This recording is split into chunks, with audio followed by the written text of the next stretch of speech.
ఐబొమ్మ ఇమ్మడి రవిపై 7 కేసులు నమోదయ్యాయి. Film chamber piracy cell విభాగంతో పాటు సినీ నిర్మాతల ఫిర్యాదులతోటి కేసులు నమోదు చేశారు. సినీ ఇండస్ట్రీపై బెదిరింపులకు పాల్పడ్డాడు ఇమ్మడి రవి నెట్వర్క్ని ట్రాక్ చేస్తున్నారు సైబర్ క్రైమ్ పోలీసులు. ఇప్పటికే ఐబొమ్మ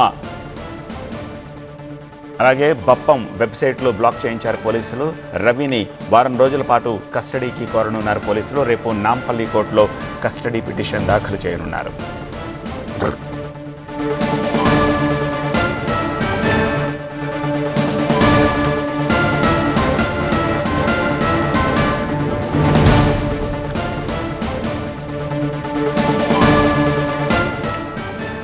మొత్తంగా 7 కేసులు నమోదయ్యాయి. ఫిల్మ్ ఛాంబర్ పైరసీ సెల్ విభాగంతో పాటు సినీ నిర్మాతల మండలి ఫిర్యాదులతోటి కేసులు నమోదయ్యాయి.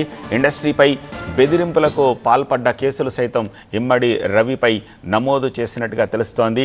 ఇమ్మడి రవి నెట్వర్క్ని ట్రాక్ చేస్తున్నారు సైబర్ క్రైమ్ పోలీసులు. ఐబొమ్మ వెబ్సైట్లన్నీ కూడా బ్లాక్ చేయించారు పోలీసులు. రవిని వారం రోజుల పాటు కస్టడీకి కోరనున్నారు. రేపు నాంపల్లి కోర్టులో కస్టడీ పిటిషన్ దాఖలు చేయనున్నారు.